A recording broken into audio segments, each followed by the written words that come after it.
Tiago, não sei se estás aí, mas já dei entrada aqui no Zoom.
Já ouvi um pouco de música.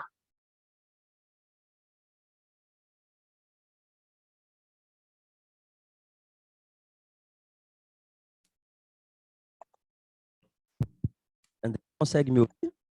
Consigo. Isto agora consigo. Consegues ouvir também?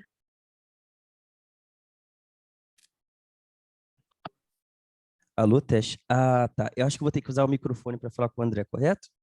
Com o professor André? Tá. Conseguem ouvir? Estamos te ouvindo. Tem como potencializar a voz do professor André?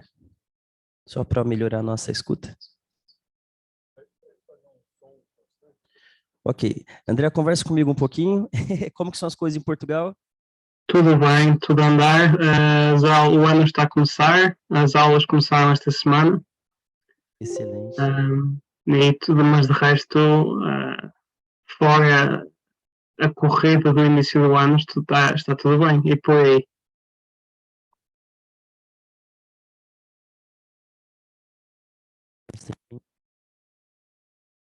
Deixei de ouvir.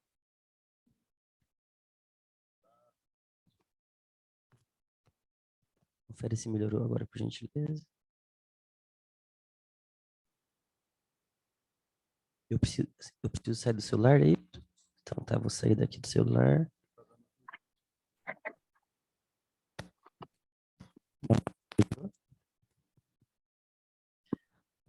André, consegue me ouvir novamente? Consigo sim. Agora estou a ouvir bem. Perfeito. Então a gente pode aumentar o som. Teste som. André, repete comigo agora, teste som. Teste de som.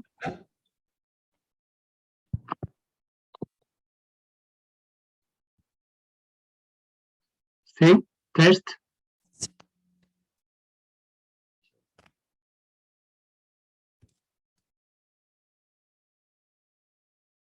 Olá, André. Então, A gente está testando aqui os equipamentos, mas está dando tudo certo. tranquilo. Pera lá. Melhorou agora? A voz do professor André chega lá no fundo? Conseguem ouvir? Conseguem ouvir o professor André no fundo? Consegue, Lara? A voz do professor André chega no fundo? Tá bom. Tá, eles já podem entrar já então. Ok.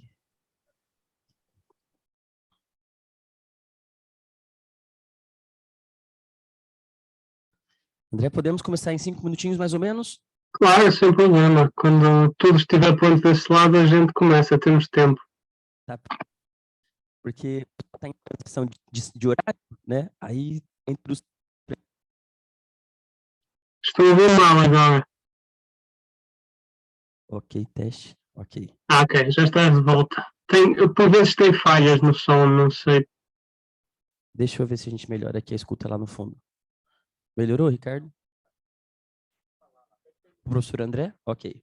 Teste de novo, André. Teste, som, Tá muito alto ainda? Ok, deixa eu diminuir mais um pouquinho. Vou tentar ok. diminuir. Vamos de novo, teste, E agora, Ricardo, melhorou? André, tenta teste, novamente.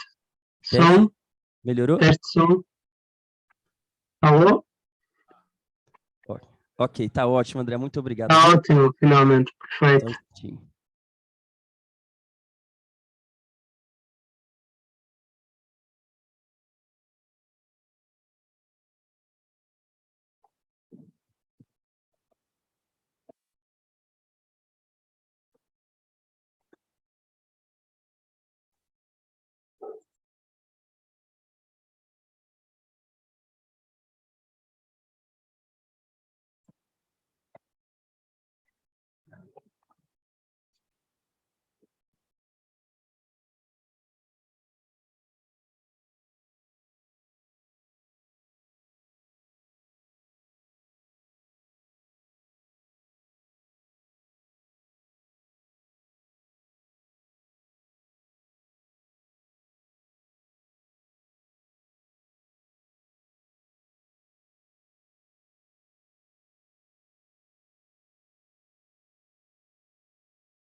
André, tu gostaria de projetar alguma apresentação para a gente testar aqui? Sim, vou já testar. Só para testar. Sim. Agora, agora tela cheia. E agora.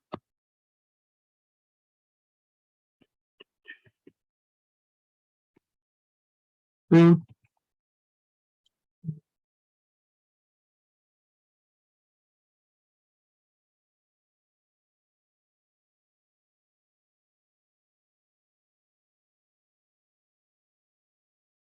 Perfeito, André.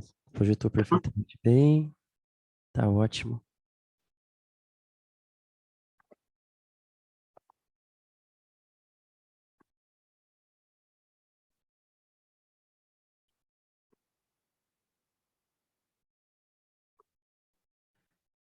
André, a palestra está sendo gravada? Tudo bem para ti? sem problema, claro. Perfeito. Bem, pessoal, boa tarde. Sejam bem-vindos a mais um dia de Saepro, né? Essa semana tem sido muito especial para nós. É uma semana repleta de atividades, como workshops, palestras, visitas técnicas. Nós iniciamos o dia bem cedo hoje com um workshop sobre UX, né? Experiência do usuário, com o Marcos Daimon, lá da Dinamarca. Logo em seguida, os alunos foram direcionados para a Valorec, para conferir uma outra visita técnica na área de qualidade, na área de serviços. Teremos uma tarde bastante produtiva, bastante intensa. Iniciaremos a tarde de hoje com o professor André Carvalho, que é professor do Instituto Politécnico, do Cávado e do AVE, lá em Barcelos, Portugal, que vai falar um pouquinho conosco sobre transição sustentável de negócios ou transição sustentável da indústria, né? Posteriormente, teremos uma palestra sobre gestão da qualidade, sobre o sistema de qualidade da empresa Ocean, e mais tarde teremos uma outra palestra sobre inovação em tecnologia com um pesquisador da ONU. Professor André, seja muito bem-vindo à Universidade Federal do Rio de Janeiro. É uma alegria tê-lo aqui conosco, né? E especialmente para abordar uma temática tão prioritária a nível global. Está na agenda das universidades, dos pesquisadores, da indústria, das organizações em geral. Para nós é um tema muito importante, porque estamos em Macaé, imersos aí a uma indústria de óleo e gás, mas que também está trabalhando nesse processo de transição energética, né? Nós esperamos que no período mais curto a gente possa explorar outras fontes de energia. Então, discutir a transição industrial sustentável ela é de grande relevância para nós. Inclusive, nós estamos gravando a palestra de hoje por conta do horário, muitas pessoas estão no trabalho ainda, mas gostariam de prestigiar a fala do professor André posteriormente. Vou deixar o professor André se apresentar, sinta-se bastante em casa, mesmo à distância, tá, André? Vai ser uma alegria compartilhar desse tempo com você e discutir um pouquinho da transição sustentável. Perfeito. Em primeiro lugar, muito obrigado pelo convite.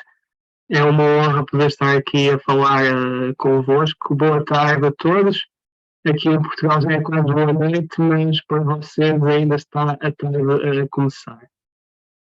Eu vou tentar, de facto, falar aqui de transições sustentáveis no mundo dos negócios, transições sustentáveis na indústria, mas também de transição sustentável na nossa vida, porque a transição que temos que fazer neste momento, ela aborda tudo das nossas vidas, da parte energética à parte alimentar. Então será muito importante para todos os negócios se adaptarem e serem capazes de se transformar. Mas antes de a gente começar a falar deste tema, eu gostava muito brevemente de vos explicar aquilo que vai ser a nossa conversa. Eu vou começar por dar um pouco de contexto e fazer uma breve apresentação daquilo que eu tenho trabalhado e um pouco daquilo que eu faço. Depois vamos discutir um pouco sobre a sustentabilidade e depois vamos olhar então como é que a sustentabilidade pode ser aplicada para as nossas organizações, para as nossas empresas. No final, eu espero ter um momento de conversa convosco, com perguntas e respostas, para que também possa ser um debate interessante e ouvir as vossas perguntas. Quanto a mim, eu fiz o mestrado em Engenharia Industrial na Universidade do Minho, em Portugal, sendo que depois de alguns anos a trabalhar na indústria automóvel, eu fui fazer um doutorado de sanduíche entre Portugal e os Estados Unidos. Estive em Boston, nos Estados Unidos, no MIT. Após isso, eu mudei para a Dinamarca, onde estive na Universidade Técnica da Dinamarca, e foi ao longo deste percurso que eu comecei a focar primeiro a gestão da mudança e depois, cada vez mais, a mudança sustentável, também do ponto de vista ambiental e não apenas do ponto de vista económico. Desde 2021, do ano passado, eu sou professor no Instituto Politécnico do Cabo de Eduardo, no norte de Portugal, e tenho feito essencialmente a minha investigação, a minha pesquisa em áreas como a qualidade, a agilidade, a adaptabilidade, a mudança e lá está, as mudanças industriais e societais que temos que enfrentar. Como parte da minha investigação, eu foquei muito naquilo que é a mudança do ponto de vista cultural. Nós falamos hoje muito de mudança tecnológica, mas é uma componente da mudança que é importante no que toca a como as pessoas conseguem lidar com essa mudança.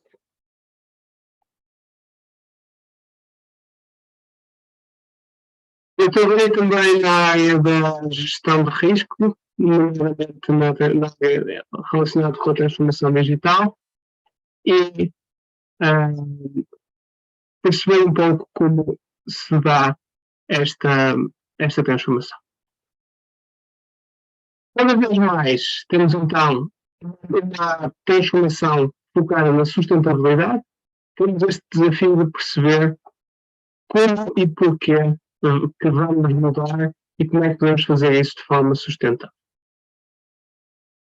Temos então transformações no mundo de negócios e vamos perceber porque é que isto é necessário. Bem, em primeiro lugar temos um mercado global cada vez mais desafiante, temos usuários que exigem cada vez mais qualidade, temos tecnologias novas que não param de se tornar disruptivas e desafiantes, e temos, claro, uma crise climática que está neste momento a acontecer e que nos traz grandes desafios.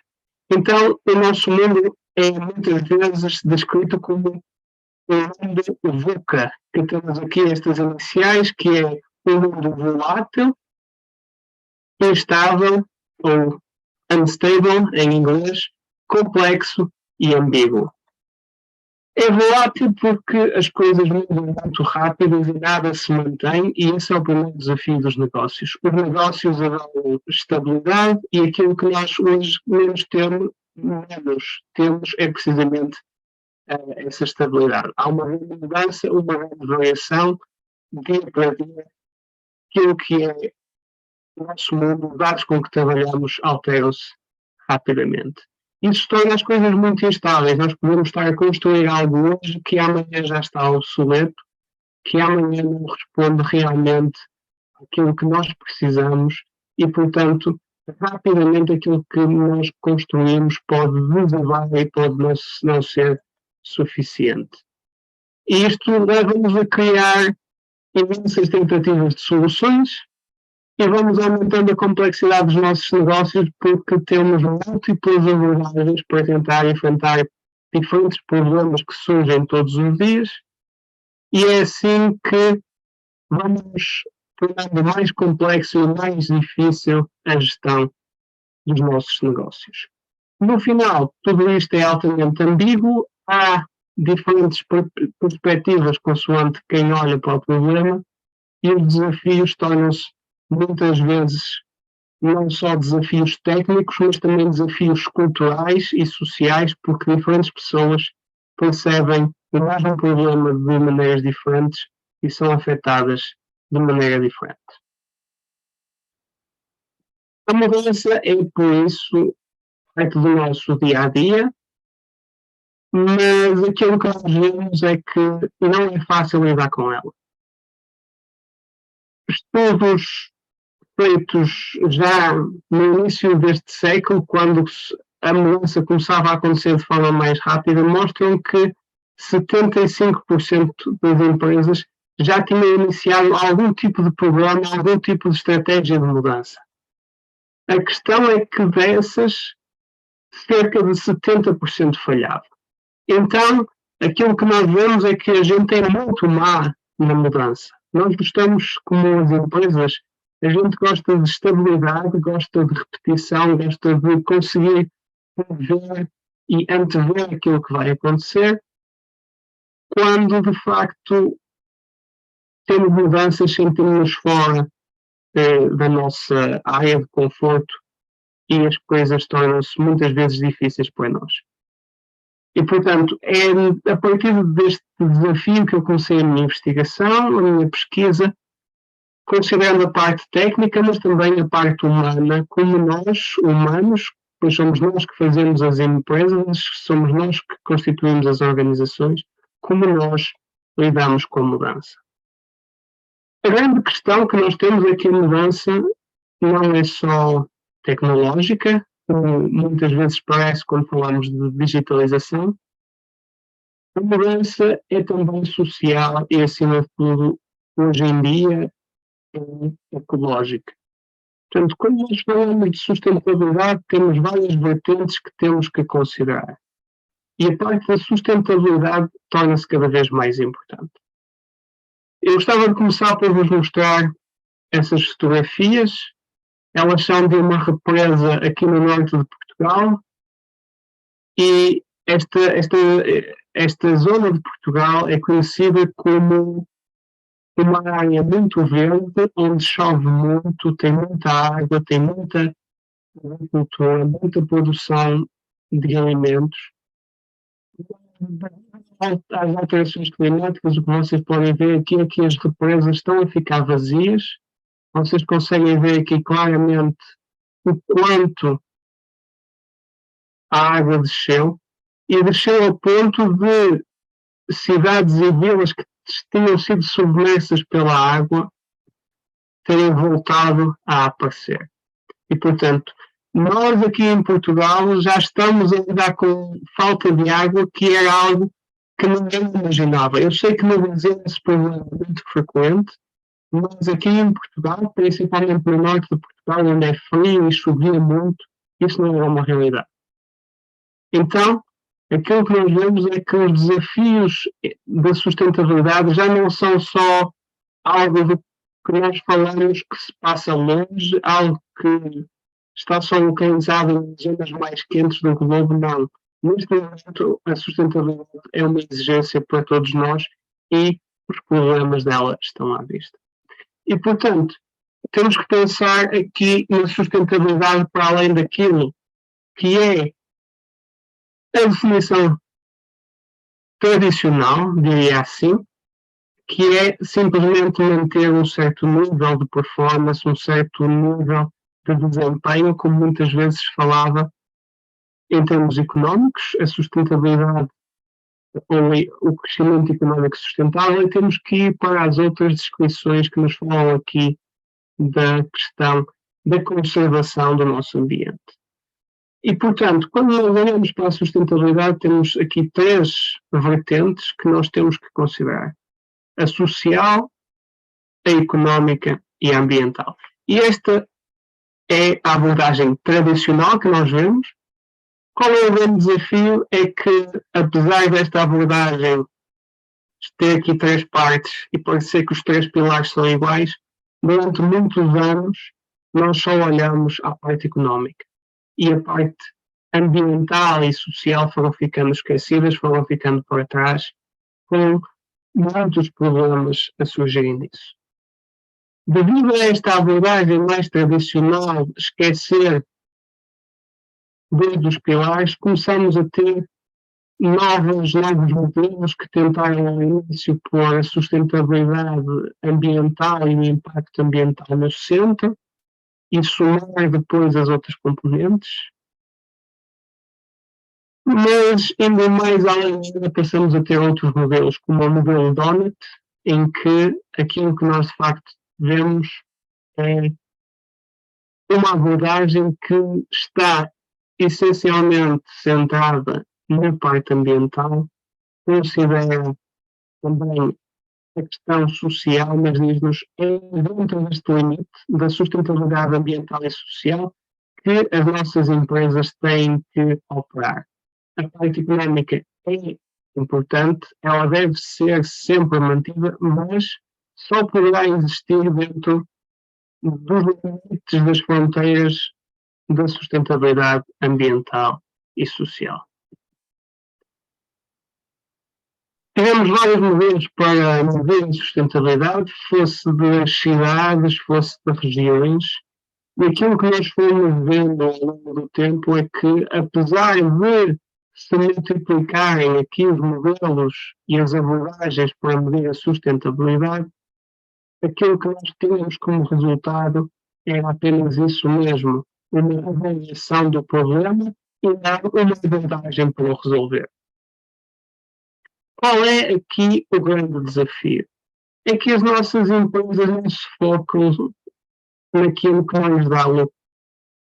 E, portanto, nós precisamos de enquadrar a questão da sustentabilidade social e ambiental numa perspectiva que as empresas compreendam.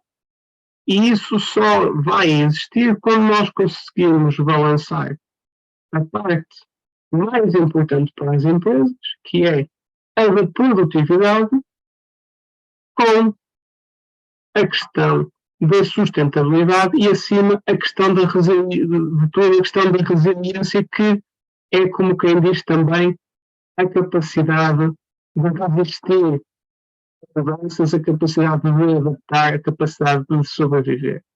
E, portanto, qualquer projeto que queira atingir a sustentabilidade tem que dizer: eu vou procurar a sustentabilidade sabendo que tenho que manter a minha produtividade alta e eu vou fazê-lo de modo a ser não só sustentável, mas a preparar-me já para ser bom a mudar, ser bom a adaptar-me, porque estas mudanças que nós enfrentamos agora, seja a pandemia, seja a crise climática, elas não são as únicas que nós vamos ter que enfrentar. Vamos ter cada vez mais desafios e, portanto, a sustentabilidade é importante, mas para nós convencermos as empresas a ir atrás da sustentabilidade, nós temos que dizer: este é o momento não só para mudar, mas acima de tudo para aprender a mudar.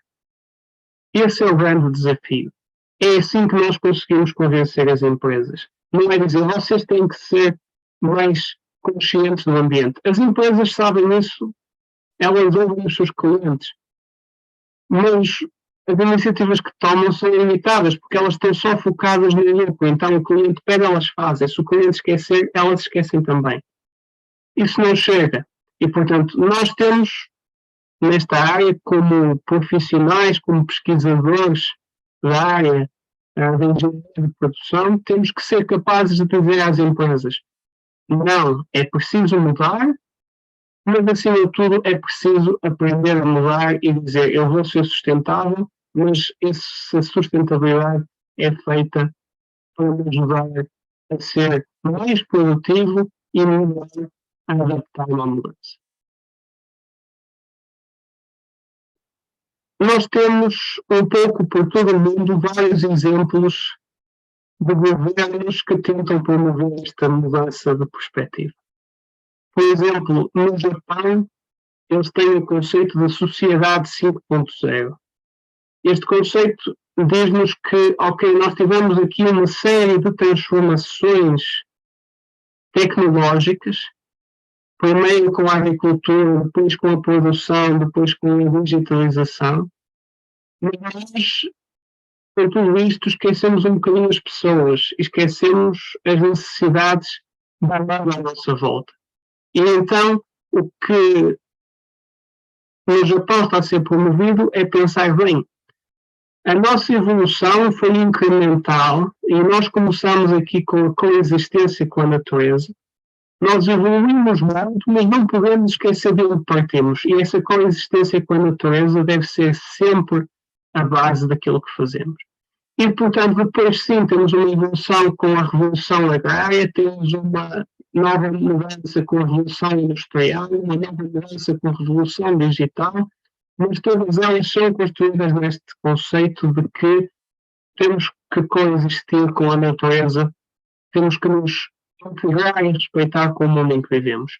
E é assim que nós atingimos a sociedade 5.0, ou seja, uma sociedade mais avançada, uma sociedade super inteligente, que não destrói o mundo em que habita. A União Europeia também tem tentado promover uma perspectiva similar e criou o conceito de indústria 5.0, que nos diz que, ok, nós temos a indústria 4.0, que foi a transformação digital, a digitalização, mas essa mudança tem muitos problemas. Em primeiro lugar, ela não foi centrada nas pessoas, foi centrada na tecnologia. Então, nós tivemos vários problemas aí. O primeiro problema é que as pessoas muitas vezes têm medo da tecnologia porque têm medo que a tecnologia substitua elas e substitua o que elas fazem. Por outro lado, essa tecnologia não nos ajudou a ser melhores na mudança. A mudança tecnológica não tornou as empresas mais resilientes. Nós já tínhamos passado a digitalização e caiu a corrupção também. Ok, que foi possível trabalhar de casa, foi possível adaptar algumas coisas, mas as nossas indústrias pararam, as cadeias de abastecimento, as cadeias de suprimentos em todo o mundo foram também travadas e tivemos muito problema. Por fim, temos a questão da sustentabilidade, que também foi muito esquecida com a digitalização e que agora a União Europeia volta a pegar para tentar promover esta perspectiva. Portanto, aquilo que nós vemos é que, politicamente, também há essa vontade de ajudar as empresas a mudar e a tornarem-se mais sustentáveis, nas várias vertentes, não é? Portanto, tanto económica como social como ambiental. E é com este apoio dos governos e das instituições internacionais que nós temos que, mais uma vez, tentar alertar as empresas para a necessidade de mudança.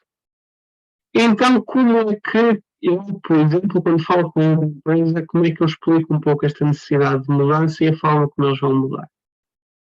Uma transformação sustentável de um negócio não pode ser feita só com a implementação de nova tecnologia, não pode ser só feita com novas operações e novos processos que sejam desenhados. Ela tem que ser feita com essas duas vertentes em simultâneo. Eu tenho nova tecnologia que me vai levar a novos processos mais produtivos, mas eu tenho também, muito importante, as pessoas que vão levar esses processos para a frente e que vão torná-los possíveis. E, portanto, qualquer transformação deve considerar a parte operacional, a parte técnica ou tecnológica e também a parte cultural. Então, nós temos que ter aqui uma perspectiva de sistema em que temos todo um conjunto muito amplo de fatores que vão estar interrelacionados e que vão ter influência mútua.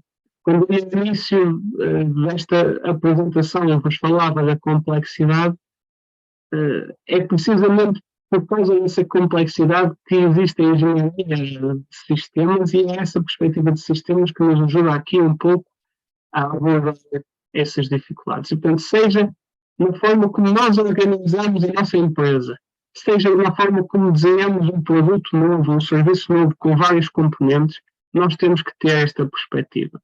Temos que pensar que a qualidade desse produto, a qualidade desse serviço vai ter influência numa série de questões, mas também vai ser influenciada por várias componentes e várias vertentes desse sistema. A forma como vai ser produzido, a forma como vai ser utilizado, a forma como vai ser mantido e como vamos ter aqui a questão de manutenção e de integração com outros sistemas, com outras máquinas. E, portanto, é extremamente complicado lidar com estes produtos complexos, mas nós já temos abordagens há muitos anos para o fazer.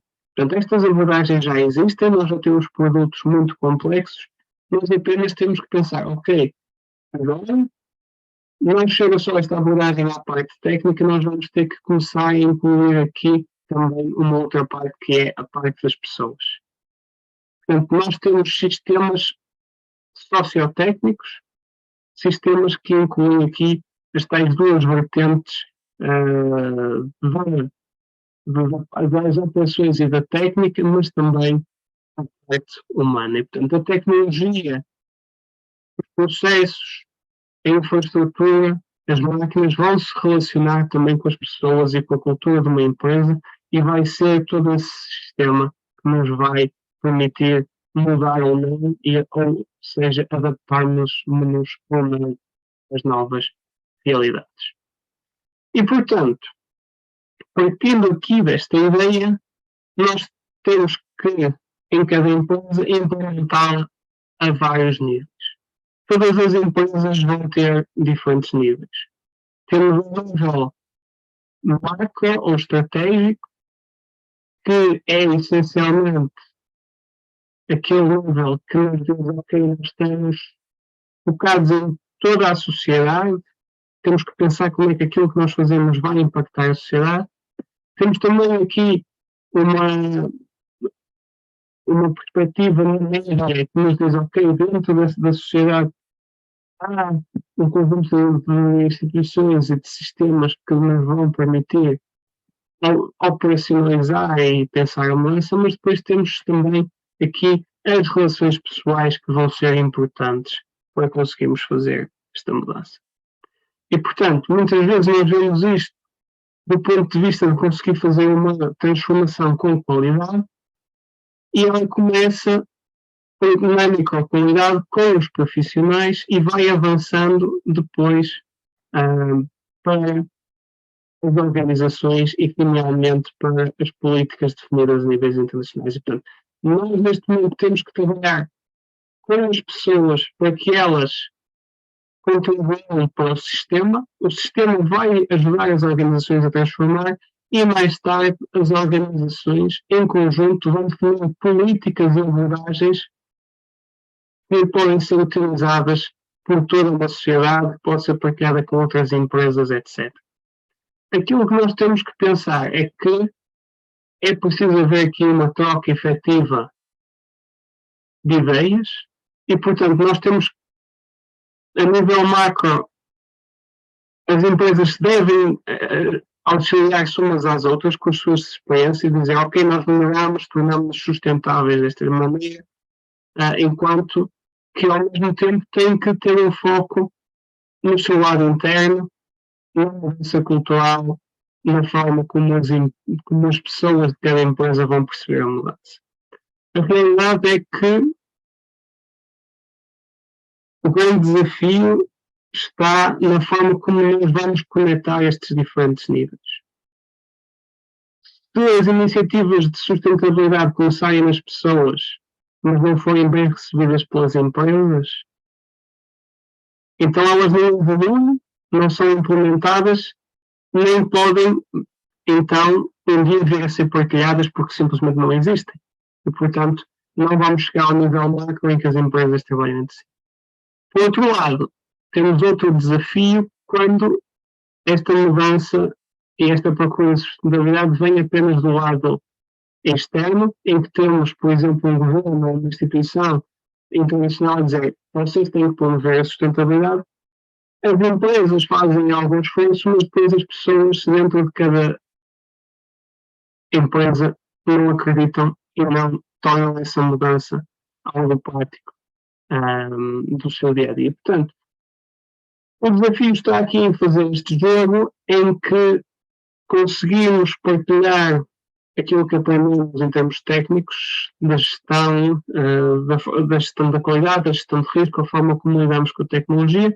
Por um lado, sermos capazes de partilhar as boas práticas e os conhecimentos que adquirimos com outras empresas e com a sociedade, e por outro, sermos também capazes de dizer às pessoas nós estamos a fazer esta mudança porque ela é importante para todos, nós estamos a fazer esta mudança e cada um de vocês também vai ganhar com ela. E, portanto, temos que ter aqui esta integração. Eu fui observando vários exemplos de várias empresas e, em termos industriais, por exemplo, conheço uma empresa no setor de energia que era focada apenas na produção de derivados de petróleo e que começou a fazer esta mudança para se tornar mais sustentável. Como é que eles fizeram isto? Bem, por um lado, olharam para as outras empresas da área de energia e foram recolher as boas práticas, os processos, as operações, as tecnologias que já tinham sido utilizadas por outras empresas para ser bem sucedido. E, portanto, fizeram aqui a evolução com o lado macro, foram ver o que é que existia na sociedade e foram recolher para trazer para dentro da empresa. Ao mesmo tempo, elas depois foram procurar uma forma de comunicar dentro de portas as razões para esta sustentabilidade. E a forma que esta empresa encontrou para fazer isto foi focar-se não na sustentabilidade apenas, mas também na segurança. Porque a segurança era um tema muito importante dentro dessa empresa. A segurança é tradicionalmente um dos temas mais fortes dentro das empresas de energia, principalmente nesta área. E o que eles disseram foi: nós estamos a fazer esta mudança da sustentabilidade para sermos mais seguros para cada um de vocês, para o mundo onde vocês vivem, para as nossas operações. E com esta abordagem, eles conseguiram, de facto, relacionar-se com o meio externo e procurar a sustentabilidade, mas também convencer as pessoas dentro da organização a fazer esta mudança. Outro exemplo, em termos do retalho, da venda direta ao público, outro exemplo é de uma empresa que criou uma secção de sustentabilidade e percebeu, bem, não conseguimos fazer isto ao longo de toda a cadeia, então fizeram lojas específicas e foram aprendendo com essas lojas para depois partilhar com outras lojas, com a concorrência e com outras empresas do mesmo grupo. Ao mesmo tempo, o que eles disseram foi às pessoas dentro da organização: vocês agora vão pensar em ser sustentáveis, mas não apenas da perspectiva ambiental, mas da perspectiva da melhoria contínua. Então eles conseguiram vender a sustentabilidade dentro da melhoria contínua. E, portanto, aquilo que nós temos é, sistematicamente, as empresas, para conseguirem fazer uma transformação sustentável, têm que vender essa ideia a dois grupos. Por um lado, ao grupo da sociedade, que inclui naturalmente toda a sociedade em geral, mas os concorrentes, os reguladores, os investidores, outras empresas do grupo, do certo grupo, e tem que lhes arranjar uma abordagem, uma linguagem familiar que eles percebam esta transformação e que possam ajudar nesta transformação, mas por outro lado tem também que ter uma conversa interna para que as pessoas se sintam prontas para promover esta mudança, que sintam que têm as ferramentas necessárias, que sintam que saibam o que podem fazer para ajudar e que se sintam envolvidas.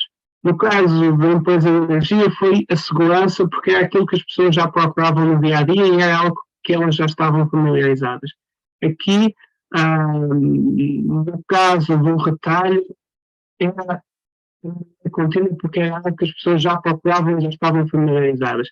E, portanto, ao tornar a sustentabilidade parte de uma conversa que nós já estamos a ter, a transformação torna-se mais fácil. Porquê? Precisamente por causa daquilo que eu disse no início. As pessoas gostam de estabilidade. Ninguém gosta de mudança. E, portanto, se nós queremos mudar, a maneira mais fácil de fazer isso é misturar a mudança no mesmo dia-a-dia e torná-la mais fácil, torná-la mais familiar, reduzindo assim a resistência.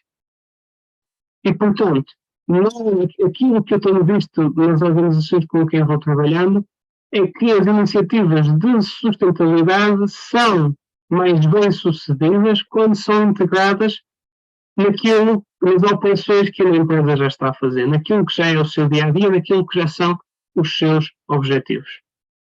Mesmo que haja alturas em que há um conflito entre aquilo que fazemos e aquilo que é novo, é possível minimizar esse conflito através desta integração. Segundo ponto, a parte cultural é muito importante. É importante explicar às pessoas, fazê-las sentir confortáveis com a mudança. E quem é responsável por fazer isso é a gestão de topo. Ninguém conhece melhor uma organização senão a gestão de topo. E para o bem e para o mal, quem manda é o chefe. E, portanto, se o chefe diz que a gente deve mudar, isso já ajuda muito. Se as pessoas não virem também ao mesmo tempo um exemplo a vir de cima, se o chefe da empresa diz que temos que ser sustentáveis, mas depois ele não se comporta de uma maneira que promova a sustentabilidade, a mudança cultural vai falhar porque as pessoas não acreditam. Finalmente, o ponto mais importante, as empresas não mudam sozinhas, são as pessoas que fazem esta mudança. E isto leva-nos mais uma vez aqui em cascata até ao ponto inicial. Nós precisamos de gente que promova a mudança, precisamos de quem ajude a compreender a mudança e precisamos que a mudança seja algo o mais familiar possível, o mais integrado e misturado com o nosso dia-a-dia o possível, de forma a conseguirmos, de facto, ser bem-sucedidos.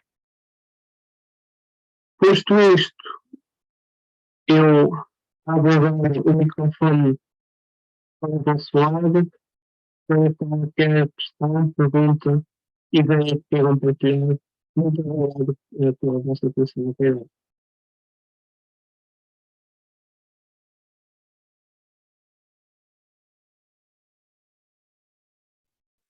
André, muito obrigado por toda essa contextualização, né?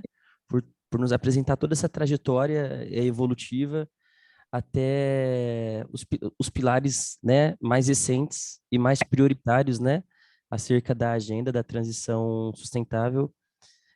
Isso nos evidencia, né, fica cada vez mais claro o quanto essa agenda de fato é prioritária, né, e que é uma agenda que tem que atravessar diversos níveis. Não adianta ser uma agenda departamental ou somente organizacional, porque a gente tem que trabalhar no impacto mais amplo, né, o impacto da sociedade, no caso, Da né? sociedade, exatamente, não é? Porque uma empresa sozinha, nós dizemos, uma pessoa não muda uma empresa, mas uma empresa sozinha também não muda o mundo, não é? E então nós precisamos desta integração. As empresas têm que comunicar entre si e dizer, ok, nós estamos a fazer isto para a sustentabilidade. Eu sei que parece um pouco contrassenso, porque há aquela ideia de que o segredo é a alma do negócio. Portanto, se eu estou a fazer algo bom, eu escondo e guardo para mim. E nas questões da sustentabilidade não pode ser assim. Não pode ser assim e as empresas já perceberam isso no passado, por exemplo, com a qualidade.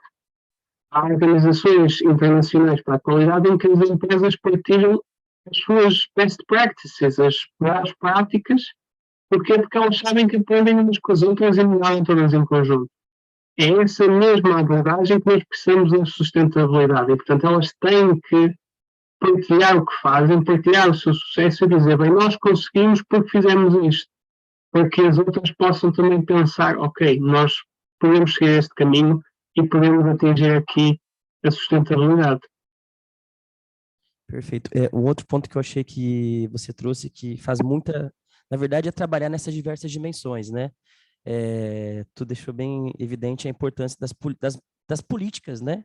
Das políticas governamentais, porque a gente sabe que muitas empresas, por exemplo, não vão buscar as principais certificações ou as normas se não for uma condicionante contratual, né?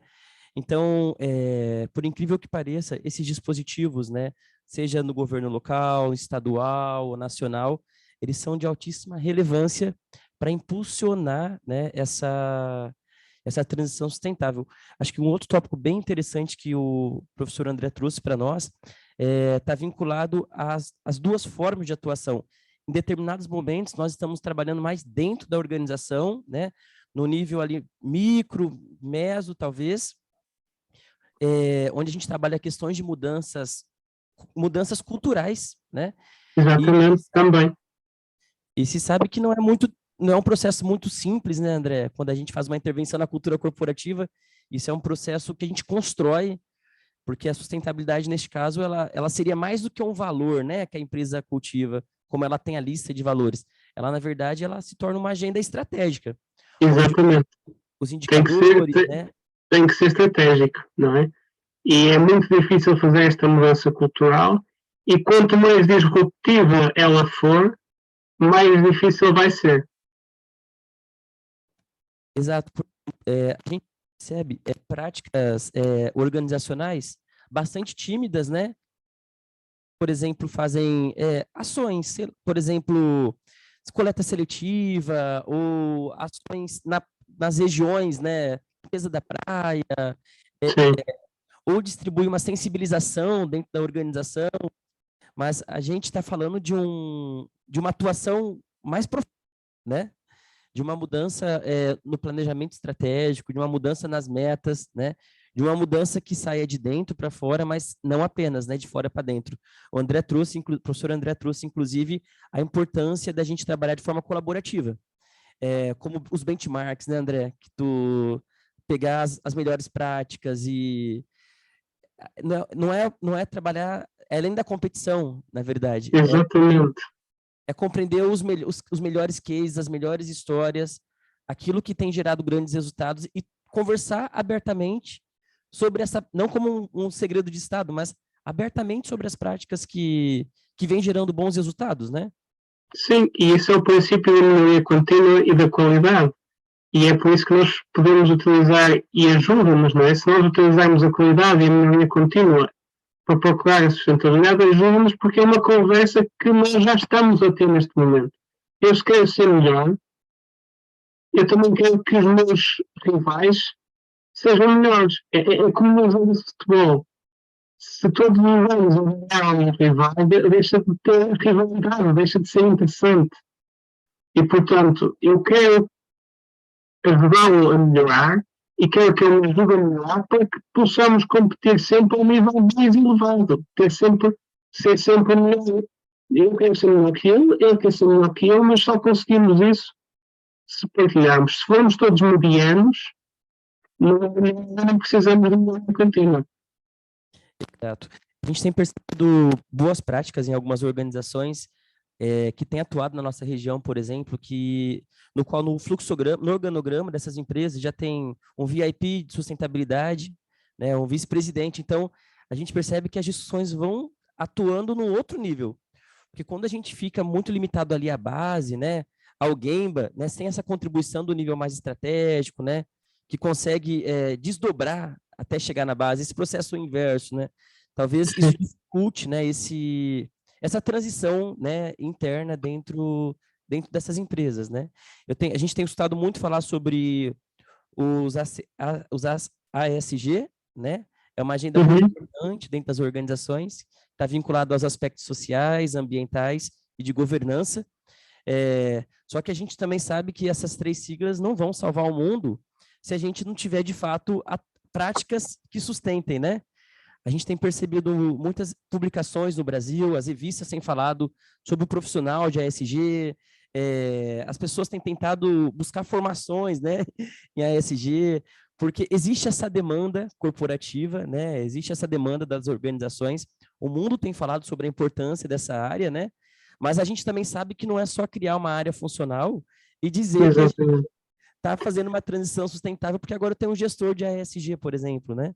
Exatamente, e eu não vou dizer que não é importante. Por exemplo, a ISO criou agora mais uma norma, mais um standard focado no ESG, e é importante que isso exista, porque para as empresas ser certificado é importante, muitas vezes até é mais importante do que a lei, não é? As empresas procuram certificação, procuram reconhecimento. Mas isso só nos dá assim, o pano de fundo para a mudança. Ok, eu posso ter um gestor da ESG se só tiver isso e não fizer mais nada. Se eu depois não tiver uma conversa internamente sobre estes assuntos, se eu depois não partilhar com a concorrência e até com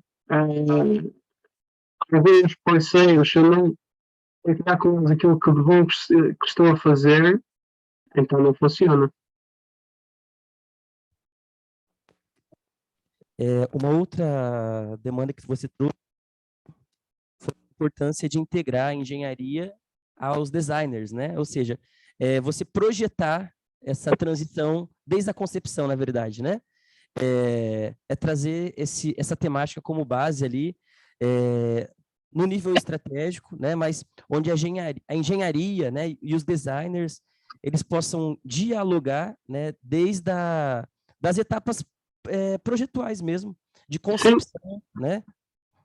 Para que a gente pratique uma engenharia talvez mais sustentável de fato, né?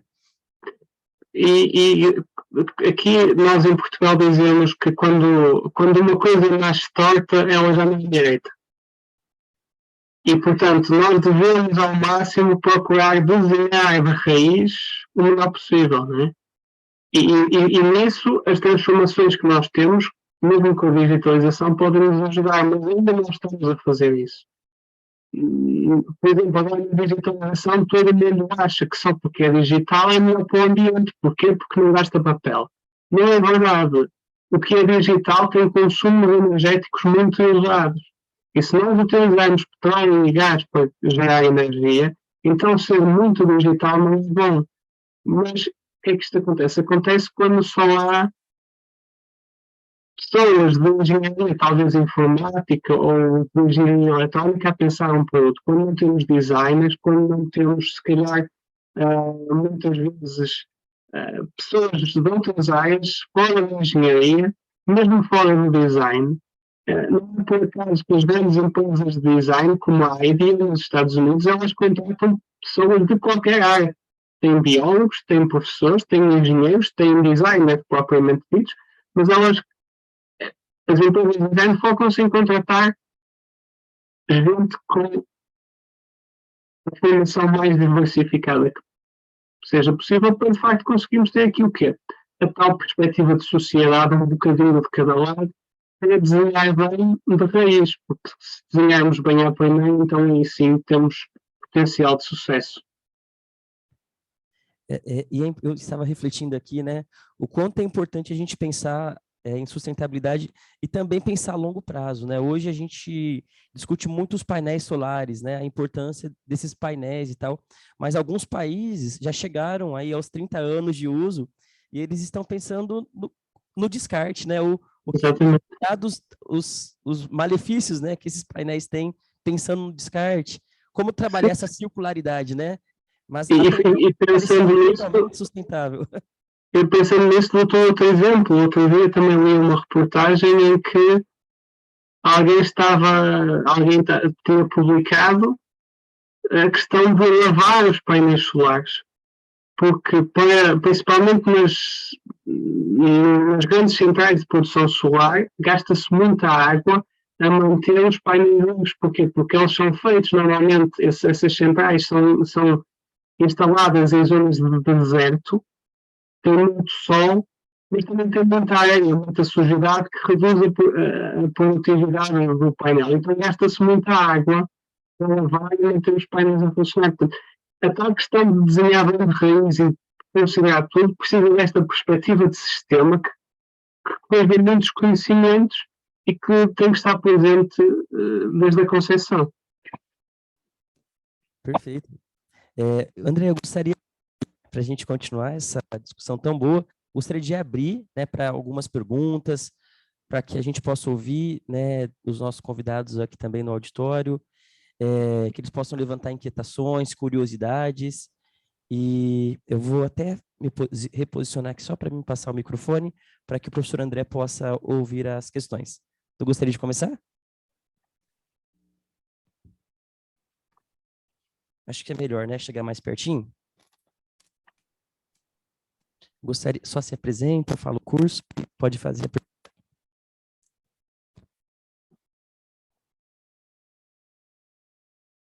Tudo bem? Boa tarde.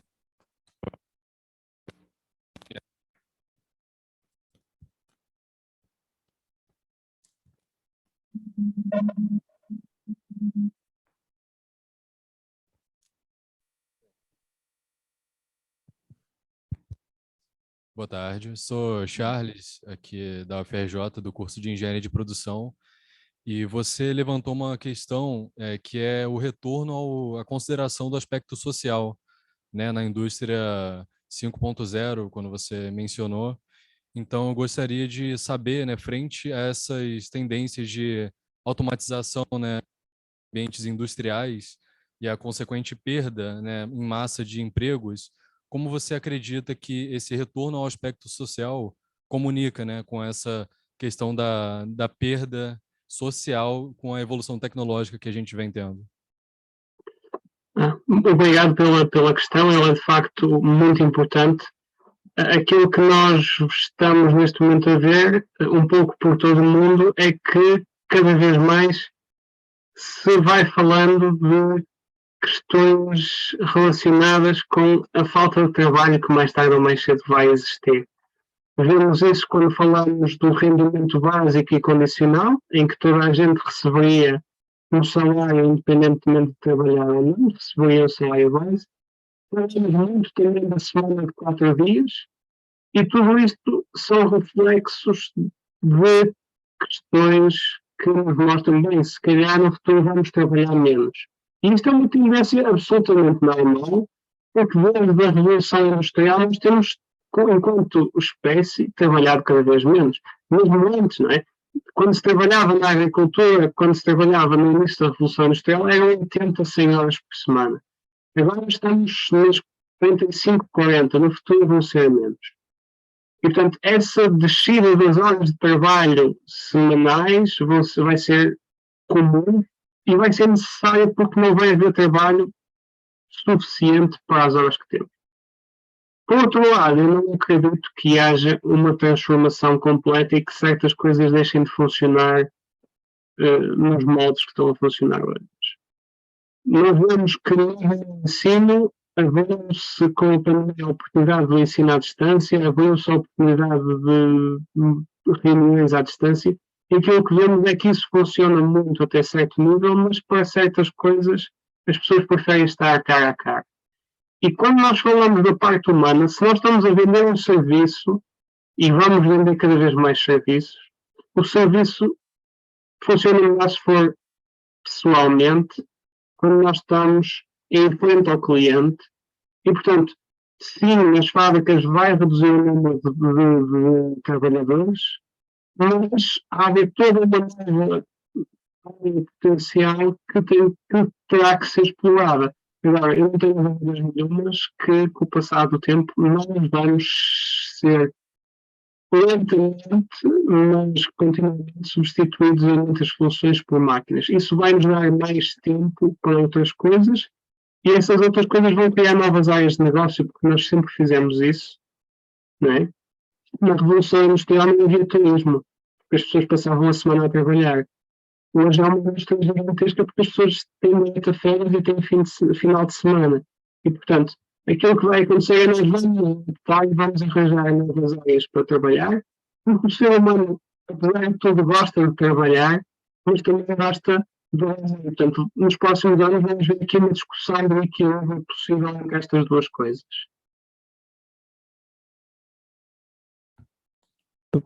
Muito obrigado, André. Excelente questão. É, recebi uma pergunta aqui. Professor André, seria válido uma empresa criar métodos de avaliação, né, do ESG, como as próprias auditorias internas, né? Como que tu tem observado em Portugal, André? Como que as empresas têm trabalhado a questão do ESG, né, em inglês, Uhum. de ambiente, né? Poderíamos falar ESG também. Tu tem visto boas práticas em relação a essa nova área funcional, esse novo cargo, ou essa nova agenda, né? Sim, tem-se falado muito disso e as métricas são importantes e muitas organizações estão à procura das métricas, principalmente porque é através das métricas que elas conseguem comunicar aquilo que estão a fazer. Eu não acho que as métricas sejam o mais importante. O mais importante são as ações, são os programas, as iniciativas de mudança, são as abordagens de mudança cultural. Mas para fazer essa mudança cultural, eu tenho que conseguir comunicar os benefícios. E como é que eu comunico os benefícios? criando essas métricas em que eu digo, nós poupamos isto de energia, nós melhoramos o bem-estar dos colaboradores, nós investimos isto em criar um ecossistema à nossa volta, investindo em escolas, investindo em parques, investindo na proteção do ambiente. Ao mesmo tempo, isto é importante para comunicar também com o outro lado, cá está sempre a comunicação nos dois sentidos. Se nós queremos comunicar com a sociedade em geral, com os investidores, e hoje em dia qualquer um de nós pode ser um investidor, nós temos que comunicar também com esse público. E, mais uma vez, as métricas são a forma como nós o fazemos. E, portanto, há muita gente que acha e fala que as métricas não acrescentam muito, e eu acho que elas são uma parte essencial da conversa.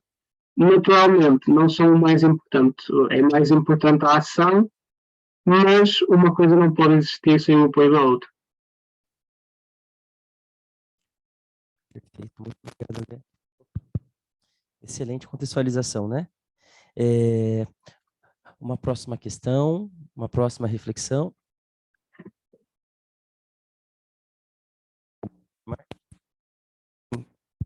Alguém gostaria de compartilhar alguma boa prática, algo que tem observado nas organizações, nas pesquisas, tem assistido na TV, nas telenovelas?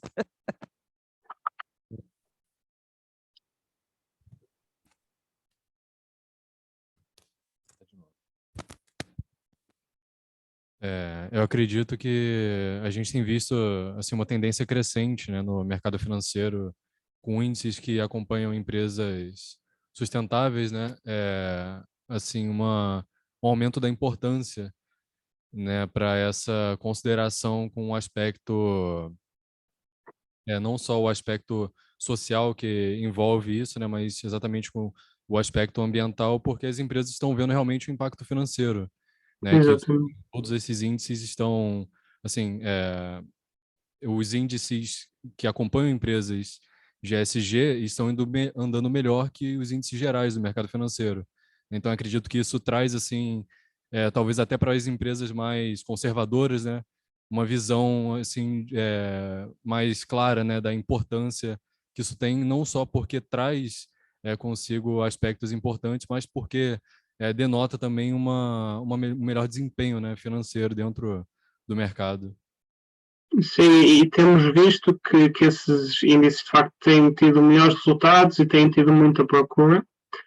Naturalmente, há vários tipos de investidores e há investidores que só querem ganhar dinheiro e pouco importa, mas aquilo que nós vemos cada vez mais é que há uma série de investidores que têm uma consciência e que querem investir de consciência limpa. E, portanto, este tipo de índices traz grandes benefícios. Lá está. Para serem possíveis, é preciso que as empresas comuniquem aquilo que fazem e tenham este lado das métricas ESG ou ESG. Mas, lá está. Tudo isso é a camada superior, não é? É quase como uma espuma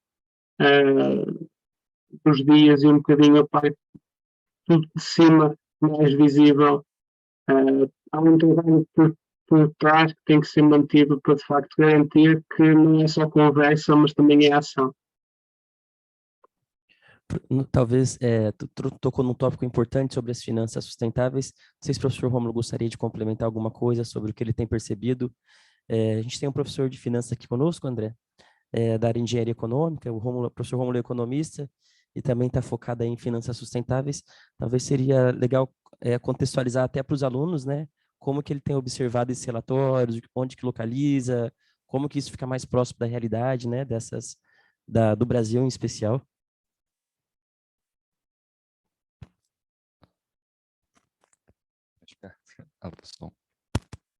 Som.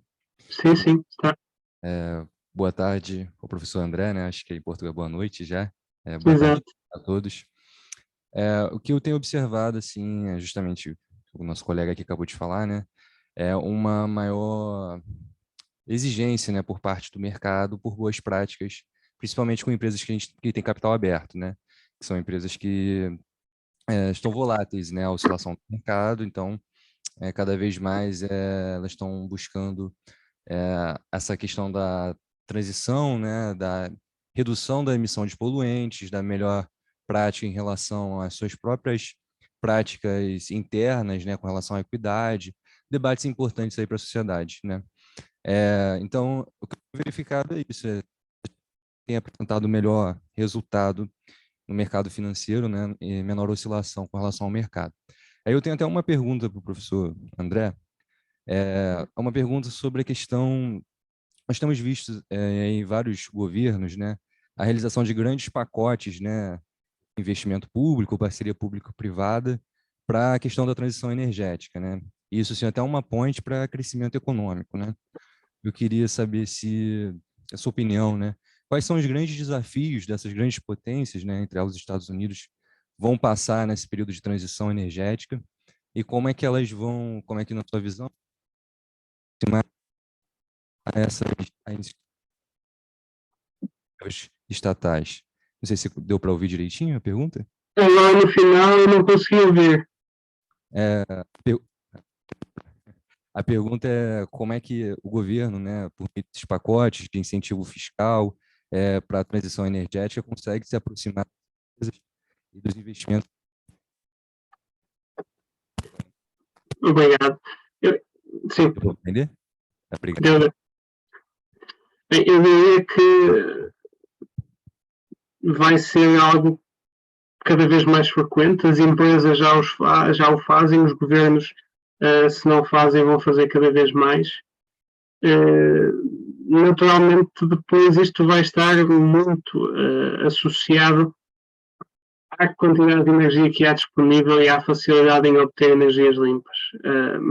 Por exemplo, apesar da União Europeia ser tradicionalmente uma das regiões mais focadas em promover energias limpas e em conseguir, de facto, incentivar os seus governos a mudar, neste momento, devido às limitações que há com a guerra aqui na Europa, a União Europeia está a andar um pouco para trás e já diz, ok, é possível voltar a abrir centrais a gás, é possível voltarmos a utilizar até carvão em alguns casos e, portanto, eu acho que vai haver um grande incentivo a isso, vai haver cada vez mais pouco investimento que ajude a fazer essa transição energética, mas aquilo que eu acho que vai ser mais complicado nos próximos anos vai ser precisamente conseguir lidar com a escassez de energia que vai interromper, se calhar, todo esse processo que já estava a acontecer.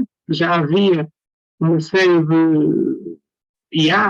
Houve e voltará a haver uma série de iniciativas preparadas pela União Europeia para angariar fundos para a transição energética, mas neste momento isso vai ser um pouco travado porque a escassez é muita e qualquer fonte de energia vai ter que ser ligada porque nós temos aqui o inverno a começar e a energia é muito necessária, seja qual for a sua fonte. Perfeito. Perfeito, André. Muito obrigado. Gostaria de abrir para mais alguma questão, alguma observação, algum benchmarking. Professor Ricardo, por favor. O professor Ricardo, ele é nosso professor da área de gestão de projetos, também gestão ambiental. Vou passar o microfone. Em primeiro lugar, gostaria de parabenizar você, André, pela sua palestra aí, tá? Obrigadíssimo. E eu tenho uma pergunta ligada à sustentabilidade, claro. O nosso país aqui, o Brasil, está mudando a nossa matriz energética, né? E que era essencialmente hidráulica, para a gente passar para a área que era hídrica, vai passar para uma área solar e eólica, né? A gente está nesse período de transição. Gostaria de perguntar para você, que também estão passando por isso aí, quais são os incentivos, podem ser fiscais, qualquer tipo de incentivo que o governo português está dando para quem quer comprar um carro elétrico aí em Portugal. Sim. Só para a gente poder ter uma ideia do que está acontecendo aí em relação aqui, que a gente não chegou ainda nesse nível ainda aqui. Sim. Okay? Então, a gente aqui em Portugal, a mudança energética já começou há cerca de 20 anos. Portugal também tinha essencialmente uma base hídrica que ainda temos, mas como vocês viram nas fotografias que eu partilhei, está em risco porque as represas estão a ficar vazias. De qualquer maneira, Portugal investiu muito há cerca de 20 anos no eólico e está a investir muito neste momento no solar.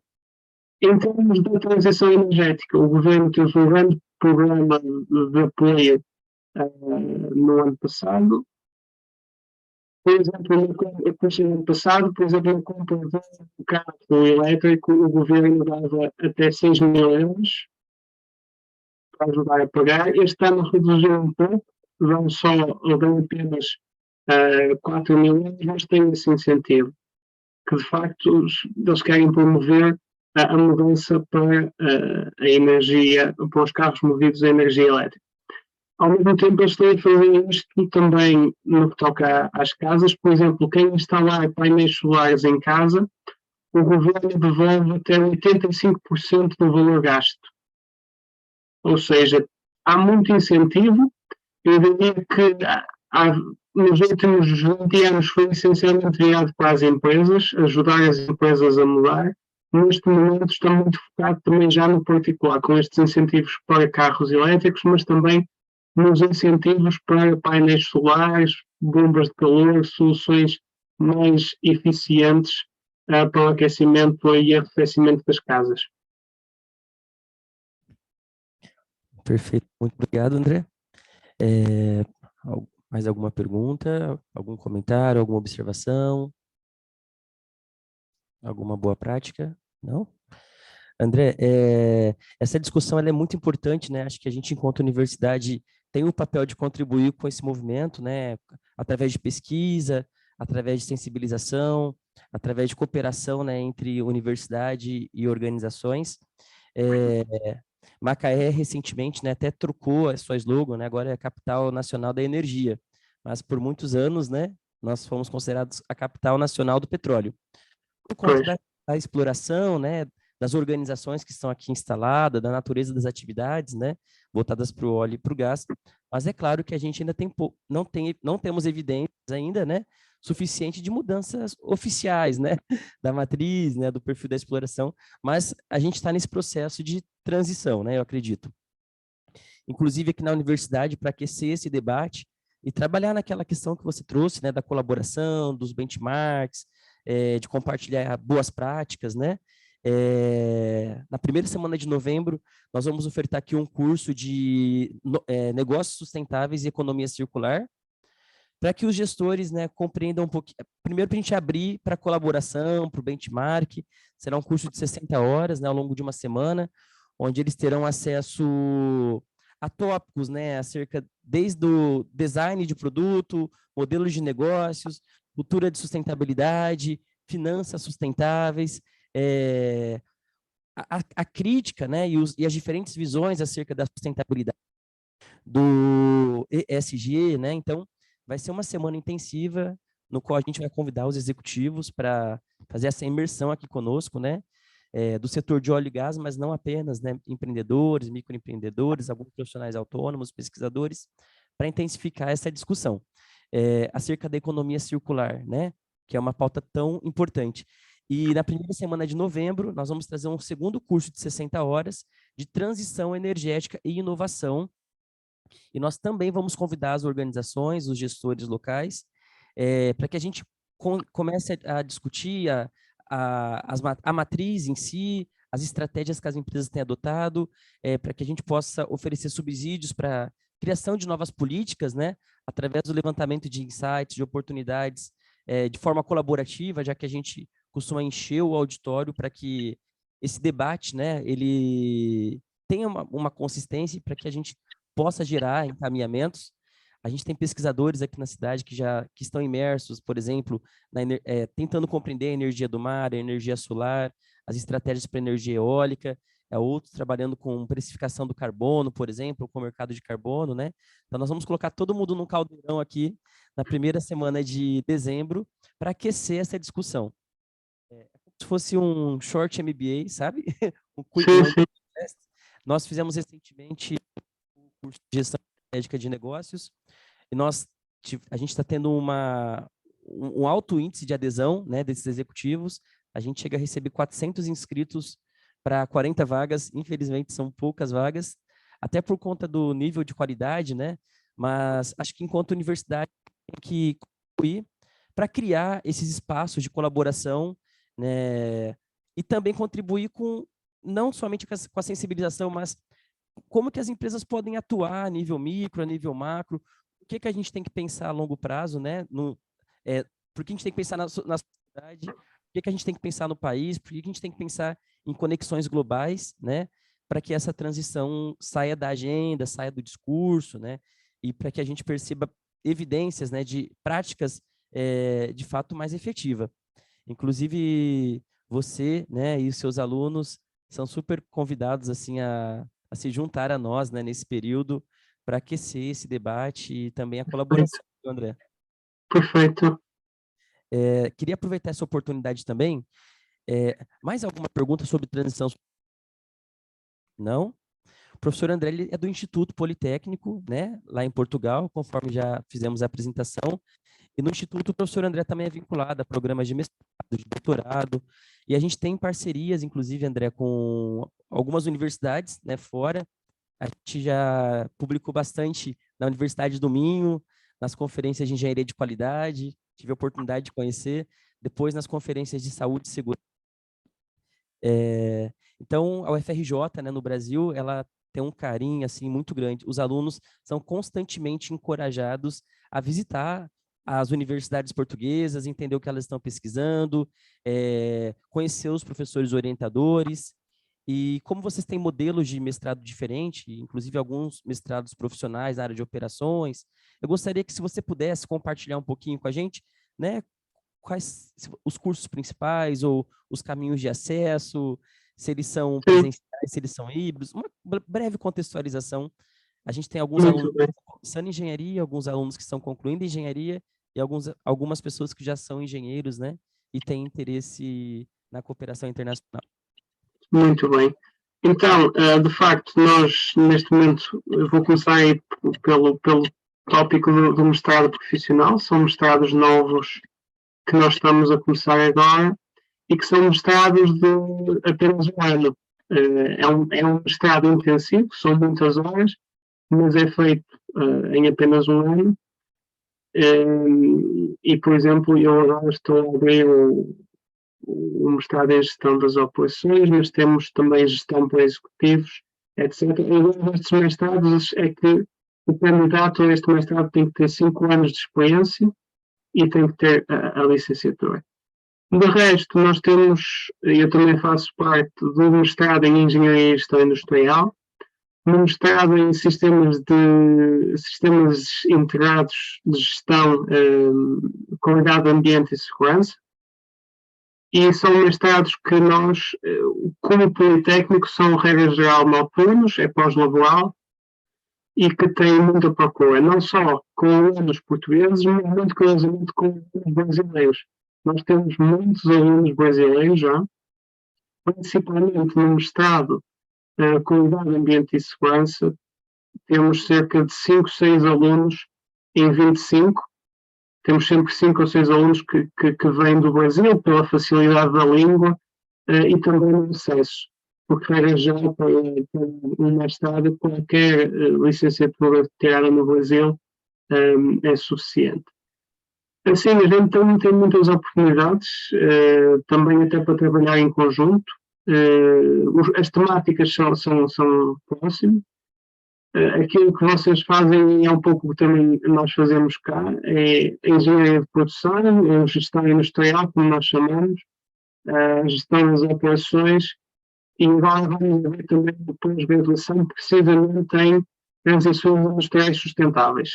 Foi algo que eu também estive a preparar e que vamos abrir este ano. Então é assim, estamos um pouco longe do outro lado do Atlântico, mas estamos com os mesmos problemas, com os mesmos desafios e, portanto, há muita oportunidade para trabalharmos em conjunto e acho que, além disso, muito interesse para explorar essas oportunidades. Perfeito. Excelente. Muito obrigado, André. E claro que posteriormente eu estarei compartilhando também o site do Instituto, para que vocês possam navegar, conhecer o perfil, conhecer a localidade também, né? É uma alegria fortalecer essa cooperação. Eu sempre costumo falar que a cooperação acontece entre pessoas. A gente pensa nas instituições, pensa nas organizações, mas sempre são pessoas que estão por trás, né? Então, a gente cria conexões com pessoas, logo a gente cria conexão com as organizações, com as universidades. Eu tive a alegria de conhecer o André, inclusive, nós tivemos uma jornada no mesmo período na Dinamarca, quando eu estava fazendo o meu sanduíche, né, na Universidade Técnica da Dinamarca. O André estava concluindo o pós-doutorado dele, neste mesmo período, e investigando aí sistemas complexos, qualidade. Então, a gente dá manutenção nessas conexões, porque são conexões de altíssima qualidade, né? Tivemos grandes momentos na DTU, tomamos muito cafezinho junto para discutir o inverno daquela localidade, mas também para discutir pesquisa, né, e falar sobre o futuro, né, André? Exatamente.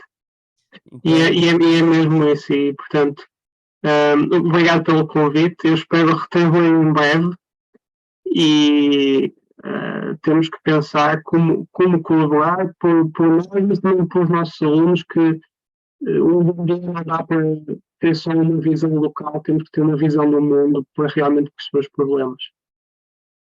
exatamente, concordo plenamente, a gente tem que sair da caixinha de vez em quando, mas não só de vez em quando, constantemente, né? Exato, cada vez mais. Para que essas colaborações sejam cada vez mais fortalecidas, né? Hoje a gente não fala mais só da localidade, especialmente vocês que estarão se formando daqui a pouquinho. Ao lado da nossa universidade, a gente está repleto de grandes empresas globais, né? A gente tem empresas que atuam nacionalmente, internacionalmente. A gente também tem startups pequenas e médias que atuam no Brasil, mas também atuam fora. Então, a gente tem que ampliar esse diálogo sem medo, ampliar essa discussão, né?